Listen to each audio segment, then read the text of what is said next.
Assalamualaikum. Betul kali. Kopi.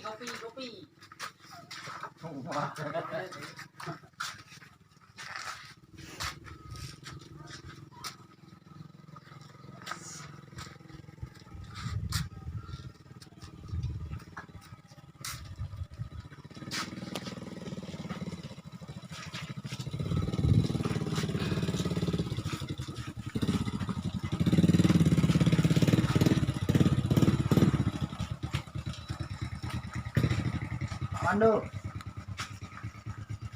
Mana sih Mando? Mando. Bolong.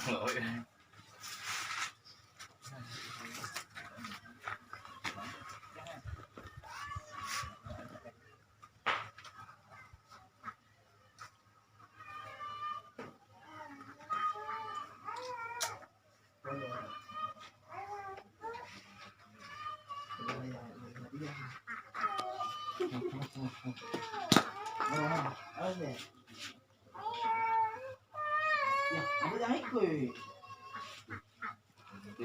Dokumen.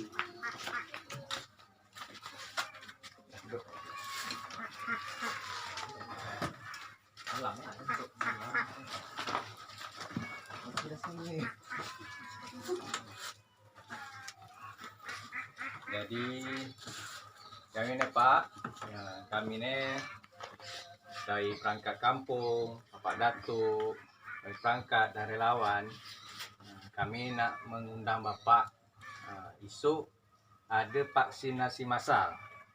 Jadi kami mohon kepada Bapak Abdul Hamid untuk dapat hadir di Kapolsek. Ada hadiah sembako. Jadi Bapak jangan takut. Kami plan dah suntik tidak mengapa. Kalau masalah halal udah majlis ulama nanggungnya, dan kalau memang ya udah kita memang nu juga berarti ya udah takdir ya Allah.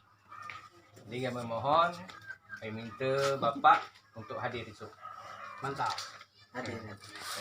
Okey. Bang, matiin fotonya, Bang. Nih, belum. Kasih terus. Udah dibantu ya. Udah nama. Abdul Hamid